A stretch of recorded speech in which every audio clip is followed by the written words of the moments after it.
नमस्कार दोस्तों, आप सभी का स्वागत है हमारे यूट्यूब चैनल क्रिकेट में। दोस्तों, जैसा कि आपको थंबनेल के ऊपर दिखा है, इस वीडियो के अंदर हम अध्यापक सीधी भर्ती की पूरी जो विज्ञप्ति है उसके ऊपर डिस्कशन है वो करने वाले हैं।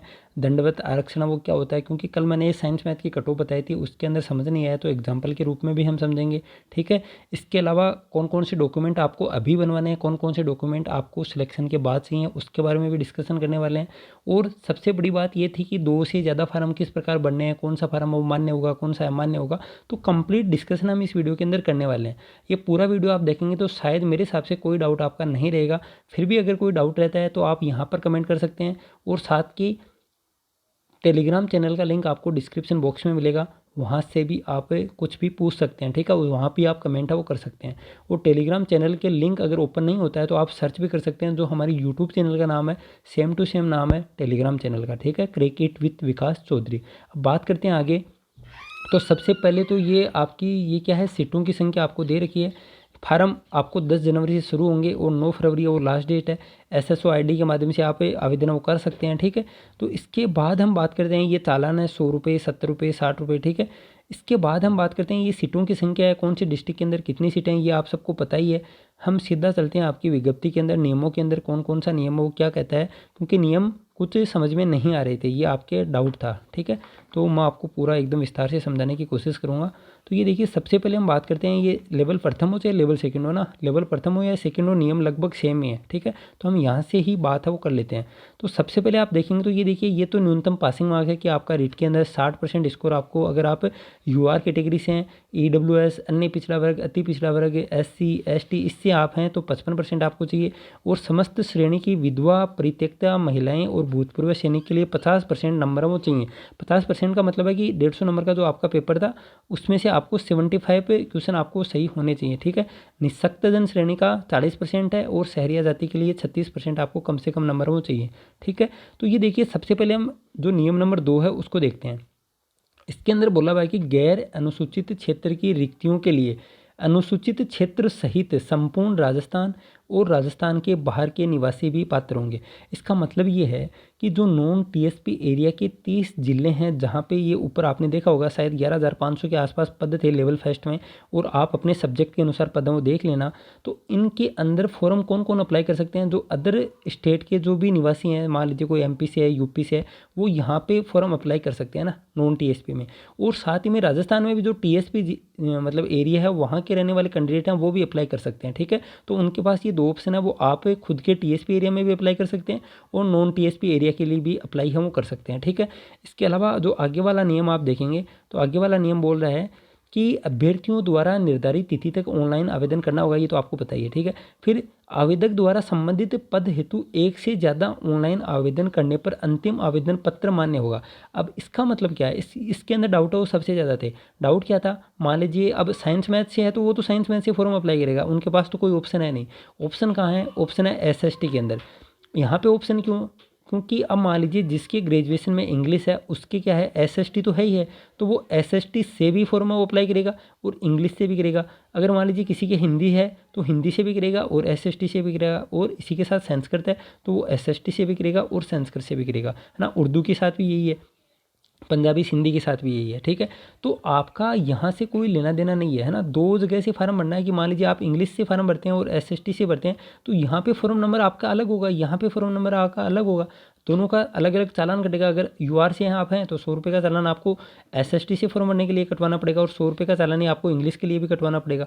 तो आप जो भी योग्यता आपके पास है, इंग्लिश की है, हिंदी की है, एसएसटी की है, संस्कृत की है, साइंस मैथ की है, लेवल फर्स्ट की है, उससे आप फॉर्म अप्लाई कर सकते हैं ना। आपके सब फॉर्म है वो मान्य होंगे।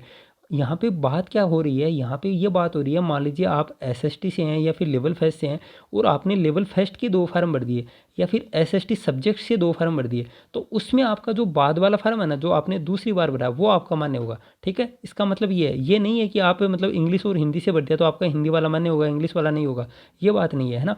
इंग्लिश वाला भी मान्य होगा, हिंदी से आपने भरा तो वो भी मान्य होगा, एसएसटी वाला भी मान्य होगा, लेकिन सबके लिए आपको अलग अलग चालाना वो कटवाना पड़ेगा। ठीक है, समझ गए। अगर कोई डाउट हो तो पूछ लेना फिर से, ठीक है। और आपको ध्यान रखना है और एकदम बढ़िया से एकदम सही सही आपको फॉर्म की पूरी सूचनाएं वो देनी है, ठीक है। तो ये देखिए, यदि कोई अभ्यर्थी अध्यापक लेवल प्रथम में सामान्य और विशेष शिक्षा के लिए आवेदन करता है तो दोनों के लिए चालाना वो कटवाना पड़ेगा उसको, ठीक है। इसके अलावा ये देखिए, शैक्षिक और प्रशैक्षिक एवं रीट से 2021 से संबंधित समस्त सूचनाएं, रोल नंबर, प्राप्तांक, पूर्णांक, उत्तीर्ण वर्ष, विश्वविद्यालय या बोर्ड का नाम, विषय भरने अनिवार्य है। तो यही तो मैं बोल रहा हूँ, आपको फॉर्म भरने के लिए कोई डॉक्यूमेंट नहीं चाहिए। ये देखिए, आपके पास है, रोल नंबर भी है, प्राप्तांक भी है, पूर्णांक भी है, उत्तीर्ण करने का वर्ष भी है, सब कुछ आपके पास है, वही आपको पूछा हो जाएगा, ठीक है। वो आपको एकदम सही सही भरना है। फिर आप देखेंगे तो ये देखिए, अभ्यर्थी द्वारा आवेदन करते समय नियुक्ति हेतु इच्छित जिलों की क्रमबद्ध प्राथमिकता के साथ, है ना। प्राथमिकता का मतलब यहाँ पे क्या है कि मान लीजिए जो भी डिस्ट्रिक्ट आपको चाहिए, आपके पास पूरा वर्गीकरण है कि कौन से डिस्ट्रिक्ट के अंदर कितने पद हैं, आप उनको अपने हिसाब से किसी भी प्रकार वो मतलब ले सकते हैं कि मान लीजिए आपको होम डिस्ट्रिक्ट चाहिए, या फिर जिस भी प्रकार से आपको डिस्ट्रिक्ट लेना है, कि मान लीजिए किसी की इच्छा होती है कि मैं घर के नज़दीक नौकरी करूँ, किसी की इच्छा होती है कि मैं घर से बाहर जाऊँ या दूर रहूँ, तो वो आपका खुद का है, खुद की प्राथमिकता है। आपको पूरे ज़िले 1 से लेकर 30 तक, है ना, अगर आप नॉन टीएसपी एरिया से फॉर्म अप्लाई करेंगे तो आपको 1 से लेकर 30 तक सभी ज़िले हैं वो देने पड़ेंगे, है ना। जो आपका पहली प्रायोरिटी है वो आपको पहले नंबर पर देनी है, जो आपकी लास्ट प्रायोरिटी है वो आपको लास्ट नंबर के ऊपर है वो देनी है, ठीक है। और आपका जो भी रीट के अंदर स्कोर होगा उसी प्रकार आपको आपका ज़िला वो दे दिया जाएगा। इसके अंदर ऐसा नहीं होगा कि मान लीजिए आपकी कैटेगरी कोई डिवोर्स है, या फिर मान लीजिए आप एससी से हैं, एसटी से हैं, या फिर फीमेल है या मेल है, कोई फ़र्क नहीं पड़ता है। आपको जितना आपका स्कोर है, अब जिसके 96% है उसको जो पहली प्रायोरिटी वो मिलेगी, और जिसका एकदम सिलेक्शन के एकदम नज़दीक, मान लीजिए मेरिट मान लीजिए 85 रहती है, तो जिसके 85.01 है उसको एकदम लास्ट चॉइस है वो मिलेगी, ठीक है। मतलब 5वां 10वां 15वां जिला वो उसको मिलेगा, ठीक है। तो इसके अंदर कुछ नहीं चलता है, सिर्फ आपके जो नंबर हैं वो आपके काम आएंगे, ठीक है। नंबर के अनुसार आपको जिला वो मिल जाएगा। मान लीजिए इसके ज़िले किस प्रकार मिलेंगे उसके बारे में एक और वीडियो के अंदर बात कर लेंगे, जिसमें हम वो पूरा फार्म आपके पास लेकर आऊँगा कि किस प्रकार आपको कौन से ज़िला वो किस प्रकार देना है, ठीक है। इसमें आपको ध्यान क्या रखना है, आपको जो 10 ब्लैक लिस्ट ज़िले हैं वहाँ से ट्रांसफ़र नहीं होता है 10 साल के लिए, वो आपको ध्यान में रखना है, ठीक है। इसके आगे हम बात करते हैं तो ये देखिए, अध्यापक लेवल प्रथम के हेतु वांछित शैक्षिक और प्रशैक्षिक योग्यता सहित रीट 2021 लेवल प्रथम में उत्तीर्ण होना अनिवार्य है। तो आप लेवल सेकंड से हैं तो लेवल सेकंड के लिए योग्यता आपके पास होनी चाहिए। फिर पदों में कमी या वृद्धि हो सकती है, ठीक है। इसके अलावा ये आपको निर्धारित शुल्क देना ही है, ये तो आपको पता ही है। तो ये पूरी चीज़ें हमने डिस्कशन वो कर ली, ठीक है। इसके अलावा ये चालान है 100 रुपये, 70 रुपये, 60 रुपये, 60 रुपये, ठीक है। इसके आगे हम बात करें तो आपको ऑनलाइन आवेदन ही करना है, ऑफलाइन है वो स्वीकार नहीं किया जाएगा। ये आवेदन किस प्रकार करना है, तो आवेदन अगर आपने अभी तक खुद से कभी कोई फार्म नहीं भरा है तो आपको ई मित्र से ही भरवाना है, ठीक है। तो वहाँ से जाके आप भरेंगे तो कोई गलतियाँ वो नहीं होगी, वहाँ पे आप चेक कर लेना, ठीक है। ऐसा नहीं है कि ई मित्र वाले ने कुछ भी लिख दिया और आपने चेक ही नहीं किया। आपकी कैटेगरी और आपके रोल नंबर ये सब कुछ आपको एकदम अच्छे से देख के भरने हैं, ठीक है। वेतनमान क्या है, सैलरी क्या है, तो 23,700 रुपये में आपको 2 साल है वो प्रोबेशन पीरियड के अंदर यही पेमेंट है वो मिलेगा। इसमें से भी 10% एनपीएस के कट जाएंगे, ठीक है। तो लगभग आपकी सैलरी है वो 21,750 के आसपास है वो आनी है 2 साल के लिए, ठीक है। इसके आगे ये आपके पास योग्यता दे रखी है। आगे आप देखेंगे तो मैं डॉक्यूमेंट की और बात कर लेता हूँ। ये जो आयु वर्ष है और साथ में मैं दंडवत आरक्षण जो मैंने कल बताया भी था लेकिन समझ में नहीं आया, तो उसकी भी हम वापस से बात कर लेते हैं, है ना। तो ये देखिए, भूतपूर्व सैनिक संबंधी प्रावधान। तो इनका आरक्षण क्या होता है, ये देखिए, भूतपूर्व सैनिकों के पदों का आरक्षण होता है क्षैतिज रूप में, है ना, हॉरिजेंटल रूप में होता है। आज एग्जाम्पल से समझाता हूँ। ये देखिए, आवेदक क्या बोलता है, आवेदक जिस वर्ग, सामान्य वर्ग, आर्थिक रूप से कमजोर, एससी एसटी, अति पिछड़ा वर्ग, शहरिया का उपलब्ध होगा उसी वर्ग के अंतर्गत समायोजित किया जाएगा, है ना। इसको समझिए, है ना, समझें। मतलब मान लीजिए हम हिंदी का एग्जाम्पल लेते हैं। हिंदी की कितनी सीटें हैं, 100 सीटें मान लीजिए आई, है ना। हिंदी की कितनी सीटें आई, टोटल 100 सीटें आई। 100 में से 36% क्या होती हैं, अनरिजर्व्ड होती हैं, है ना, यूआर कैटेगरी की होती हैं। फिर 21% रिजर्वेशन किसका होता है, ओबीसी का होता है, तो 21 सीटें किसकी होगी, ओबीसी की होगी। फिर 10% किसका, ईडब्ल्यूएस का होता है, तो 10 सीटें किसकी होगी, ईडब्ल्यूएस की होगी। इसके आगे आप देखेंगे तो लगभग 16% रिजर्वेशन किसका होता है, एससी कैटेगरी का होता है, और 12% किसका होता है, एसटी का होता है, ठीक है। और 5% किसका होता है, एमबीसी का होता है, ठीक है। इसके अंदर कोई मतलब ऊपर नीचे हो जाए तो आप बता देना, है ना। मेरे हिसाब से इतना ही राजस्थान की रिजर्वेशन है। राजस्थान के अंदर शायद यही है कि अनरिजर्व्ड कैटेगरी वो 36% है, 21% है वो ओबीसी का है, 10% ईडब्ल्यूएस का है, 16% शायद एससी का है, और 12% एसटी का है, और 5% किसका है, एमबीसी का है। तो ये देखिए टोटल लगभग 100 हो गए होंगे, है ना। 6 और 1 7, 7 और 6 13, 15 और 5 20, हाँ 100 हो गए, है ना। ये टोटल कितनी होगी, 100 सीट होगी, है ना। तो यही आपको वर्गीकरण मिलेगा। आपका जो भी सब्जेक्ट है उसके अंदर आप चेक कर लेना, मतलब जो टोटल सीटें हैं साइंस मैथ का कल मैंने एक वीडियो बनाया था तो उसका मेरे को याद है, वहाँ पे शायद टोटल सीटें थी 3175 है ना, नॉन टीएसपी एरिया में। तो ये जो टोटल 30 ज़िले हैं उसमें आपको इन जो 5 या 6 कास्ट हैं इनके अंदर टोटल पद वर्गीकृत थे। इसके अलावा और आरक्षण मिलता है, कौन कौन सा मिलता है? एक तो मिलता है 4% रिजर्वेशन मिलता है विशेष योग्यजन को, है ना, 2% मिलता है उत्कृष्ट खिलाड़ी को, ठीक है, और 12.5% रिजर्वेशन मिलता है एक्स सर्विसमैन को, ठीक है। तो ये टोटल कितने हो गए? 12 और 4 16 और 17 18 सीटें। ये 18 सीटें, है ना, 18 सीटें ये तो लगेंगे ही लगेंगे, है ना, लगेंगे ही लगेंगे, मतलब है कि 100 में से 18 जने तो ये लगने हैं। अब इनका दंडवत आरक्षण का मतलब क्या है, क्षैतिज आरक्षण का क्या मतलब है? ये 18 है ना, इन 18 में से आप मान लीजिए लास्ट टाइम क्या था, रीट के अंदर 90 नंबर वो लाने थे। अब 90 नंबर लाने थे लेकिन अक्सर सर्विसमैन के 90 नंबर वो आए नहीं, है ना, आए नहीं, तो उनके पद क्या रह गए? खाली रह गए, है ना। लेकिन भर्ती में पद वो खाली नहीं रहे, है ना, वो संख्या में नहीं लगी। मान लीजिए साइंस मैथ में लगभग शायद 1000 के आसपास बैकलॉग के अंदर जो अक्सर सर्विसमैन के पद हैं वो जोड़े गए थे, ठीक है। क्योंकि कल मैंने वीडियो बनाया था इनका अच्छी तरीके से याद है और वहाँ पे कमेंट भी आए थे, तो मैं यहाँ पे आपको सबको समझा रहा हूँ साथ ही में। तो बैकलॉग का मतलब ये है कि जो वैकेंसी लास्ट टाइम थी शायद 6000 के आसपास, है ना, तो 6000 में से 1000 फौजी लगने थे लेकिन उनकी रीटेक क्लियर नहीं हुई, या फिर मान लीजिए साइंस मैथ के अंदर इतने अक्सर सर्विसमैन नहीं हैं तो उनके पद हैं वो खाली चल रहे हैं। अगर इस बार ये मिल जाते हैं, क्योंकि इस बार 75 नंबर ही पासिंग मार्क्स कर दिए, अगर 75 नंबर से ऊपर जो मैंने लगभग कल आपको आंकड़ा वो बताया था, लगभग 1444 या 1445 सीटें हैं ना, जो इन 16% के अंदर आती हैं, जिनमें शायद 1000 के आसपास कोई कौन होंगे? अक्सर सर्विसमैन होंगे। अगर 1000 फौजी आपको 75 नंबर से ऊपर मिल जाएंगे तो ये डेफिनेटली क्या होंगे? 1000 पद हैं वो लेकर जाएंगे। वो कहाँ से कम होंगे? इन्हीं कैटेगरी से कम होंगे ना, ऊपर से पद वो नहीं आएंगे। पद तो आपके पास 100 ही हैं, है ना, इसमें से आपको ये 18 सीटें देनी है। अब 18 में हम वर्गीकृत करते हैं, मान लीजिए, है ना, मैं मान के बता रहा हूँ, मान लीजिए जो 18 बंदे हैं इसमें से 6 जने हैं कौन सी कैटेगरी से हैं? युवा से हैं, ठीक है। और हमने 6 सीटें वो कहाँ दे दी?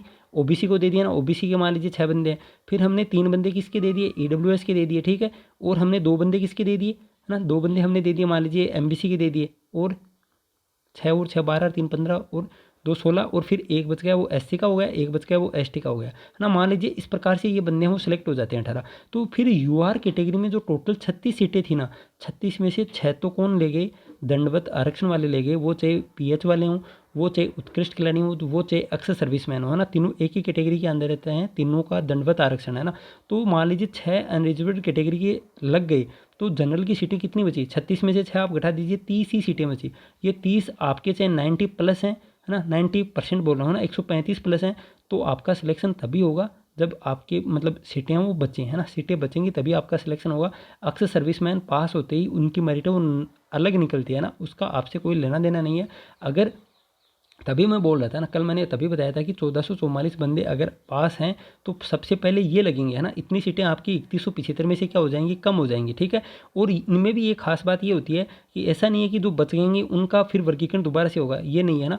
जो भी जिस भी कैटेगरी से सेलेक्ट होगा उसकी सीटें वो कम हो जाएगी। मान लीजिए यहाँ पे 6 यूआर की कम हो रही हैं तो यूआर की फिर 30 ही बचेंगे, है ना। और एससी की एसटी की मान लीजिए 12 सीटें हैं तो 12 में एसटी का एक सेलेक्ट हो रहा है तो एसटी की सीटें वो 11 मिल जाएंगी, ठीक है। ऐसा नहीं होगा कि मान लीजिए यहाँ पे 6 कम हो रही हैं, 6 कम हो रही हैं, तो उस प्रकार से नहीं होगा। जिस भी कैटेगरी का सेलेक्ट होगा उसकी सीट है वो कम हो जाएगी, ठीक है। तो समझ गए होंगे, एकदम एग्जाम्पल से मैंने समझा दिया है यहाँ पे। तो मान लीजिए इस प्रकार सेलेक्ट होते हैं तो यूआर की जो 36 सीट होनी थी वो 6 कौन ले गए? दंडवत आरक्षण वाले ले गए, तो सीटें कितनी बचेंगी? 30 बचेंगी, ठीक है। तो ये मेरे समझाने का कल मतलब था, आज शायद समझ में आ गया होगा आपको, ठीक है। ये मैंने दंडवत आरक्षण बता दिया। अब हम डॉक्यूमेंट की और बात कर लेते हैं। ये आपका पूरा मतलब दे रखा है, इसको आप पढ़ लेना, अगर इससे संबंधित तो आपको पढ़ेंगे, वरना आपको कोई ज़रूरत नहीं है इनको पढ़ने की। फिर ये देखिए चयन प्रक्रिया है ही, और ये रहा, है ना। जब आप मतलब आपका चयन हो जाएगा, चयन का मतलब ये है कि लास्ट टाइम तो क्या हुआ था, 25 अगस्त आपकी फॉर्म लास्ट डेट थी, 25 अगस्त, है ना। और 4 या शायद 3 या 4 सितंबर को आपका रिजल्ट वो आ गया था, मतलब 10 दिन के अंदर अंदर वो रिजल्ट आ गया था। लेकिन लास्ट टाइम क्या था, दिसंबर के अंदर चुनाव थे, लेकिन इस बार इसकी कोई बाध्यता है नहीं, है ना, क्योंकि चुनाव में लगभग 2 साल वो हैं अभी। तो रिजल्ट 10 दिन के अंदर भी आ सकता है, 15 में भी आ सकता है, 20 में भी आ सकता है, 25 में भी आ सकता है, वो गवर्नमेंट के ऊपर निर्भर है। रिजल्ट है वो कब निकालना है, ठीक है। तो जैसे ही रिजल्ट निकलेगा उसके बाद आपको ये चाहिए, है ना, आवेदक द्वारा घोषणा पत्र है, शपथ पत्र है, ये आपको बाद में चाहिए, अभी नहीं चाहिए, है ना।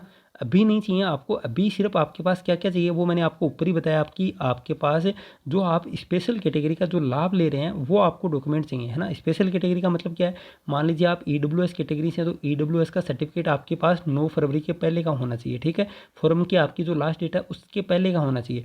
मान लीजिए आप OBC से हैं, मान लीजिए आप MBC से हैं, तो उसका सर्टिफिकेट आपको 9 फरवरी के पहले का चाहिए। इसी के अलावा आप तलाकशुदा हैं, विधवा हैं, है ना, एक्स सर्विसमैन है, जो भी आपकी स्पेशल कैटेगरी है वो जो आपका जो है ना डॉक्यूमेंट, वो आपको 9 फरवरी के पहले का चाहिए। वो तभी का मान्य होगा, उसके बाद का मान्य नहीं होगा, ठीक है।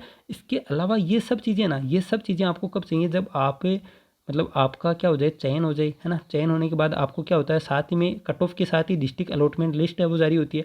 तो वहाँ पे डिस्ट्रिक्ट के अंदर आपको क्या करेंगे, फिर ये डॉक्यूमेंट है वो चेक होते हैं, तब आपको ये चाहिए, है ना। तो इनके लिए आपके पास पर्याप्त टाइम रहेगा। ऐसा नहीं है कि मान लीजिए आज आपकी कट ऑफ आई और कल ही आपको बुला लिया जाए कि हाँ ये आप डॉक्यूमेंट लेकर आए। वहाँ पे आपको 15-20 दिन का टाइम है वो दिया जाएगा, ठीक है। तो ये आप देख सकते हैं यहाँ पे, ये डॉक्यूमेंट आपको सब कब चाहिए, जब आपका चयन हो जाएगा तब चाहिए। अभी सिर्फ आपको मार्कशीट और जो भी आपकी स्पेशल कैटेगरी जिसका लाभ आपको मिल रहा है रिजर्वेशन के रूप में, वो आपको अभी चाहिए, 9 फरवरी के पहले का मान्य होगा, ठीक है। तो ये देख सकते हैं, ये फुल सत्यापन ये सब आपको बाद में चाहिए, अभी कुछ नहीं चाहिए, ठीक है। और ये भूतपूर्व सैनिक, ये तो मैंने आपको बता दिया कि आप जिस भी रिजर्वेशन का लाभ आपको मिल रहा है वो आपको 9 फरवरी से पहले का चाहिए। जैसे OBC का आप अगर लाभ ले रहे हैं तो OBC का सर्टिफिकेट आपको पहले का चाहिए, लेकिन SC और ST का चलेगा पुराना भी, क्योंकि इनके आय का कोई प्रमाण पत्र नहीं होता है ना। आय का कोई प्रमाण पत्र नहीं होता है, लेकिन OBC के अंदर क्रीमिलियर नॉन क्रीमिलियर होती है, तो OBC का आपको 1 साल पुराना वो नहीं चलेगा, लेकिन SC और ST का चल जाएगा, ठीक है। इसी प्रकार मूल निवास आपको नया बनवाने की जरूरत नहीं है। अगर आप उसी पत्ते के ऊपर रह रहे हैं, अगर कोई मतलब शादीशुदा है तो उसको बनवाना पड़ेगा नया, ठीक है। जो भी मतलब ससुराल का है वो बनवाना पड़ेगा फिर, ठीक है। और ये फिर इतनी ही बातें सेम टू सेम कहाँ हो जाएंगी, लेवल 2 के अंदर हो जाएंगी। तो मैंने उम्मीद करता हूँ शायद एकदम बढ़िया तरीके से आपको सब कुछ समझा दिया है डॉक्यूमेंट के रूप में। आप एकदम से टेंशन ना लें, आपको अभी सिर्फ जो स्पेशल कैटेगरी का डॉक्यूमेंट है जो आपको लाभ लेना है रिजर्वेशन के अंदर, वो आपको 9 फरवरी से पहले का चाहिए, और सब चीज़ें आपको बाद में बनवानी है। आराम से आप बनवाते रहना, कोई दिक्कत नहीं है, ठीक है। और सब कुछ मैंने आपको बता ही दिया। सब्जेक्ट के रूप में मैंने आपको बता ही दिया कि एक ही सब्जेक्ट के अगर आप 2 फॉर्म भरते हैं तो दूसरे वाला मान्य होगा। अगर 2 अलग अलग सब्जेक्टों के आप फार्म भरते हैं तो उसमें दोनों मान्य होंगे, अगर दोनों के आपने अलग अलग चालाना वो कटवाए हैं, ठीक है। दोनों के आपको अलग अलग चालाना वो कटवाने पड़ेंगे, अलग अलग फॉर्म भरना पड़ेगा, अलग अलग आपको जिले आप अपनी चॉइस के अनुसार 30 जिले वो देने हैं। अगर आप TSP से हैं तो आपको TSP के 8 है वो देने हैं, और नॉन TSP से भी आप अप्लाई कर सकते हैं, तो वहाँ से आपको 30 जिले वो पूछे जाएंगे, ठीक है। तो इस वीडियो में इतना ही। उम्मीद करता हूँ आपको पूरी चीज़ें वो पसंद आई होंगी। चैनल पर नए हैं तो सब्सक्राइब जरूर करेंगे और शेयर भी जरूर करेंगे। मिलते हैं कल एक नए वीडियो के साथ। इस वीडियो में इतना ही। Thank you. जय हिंद, जय भारत।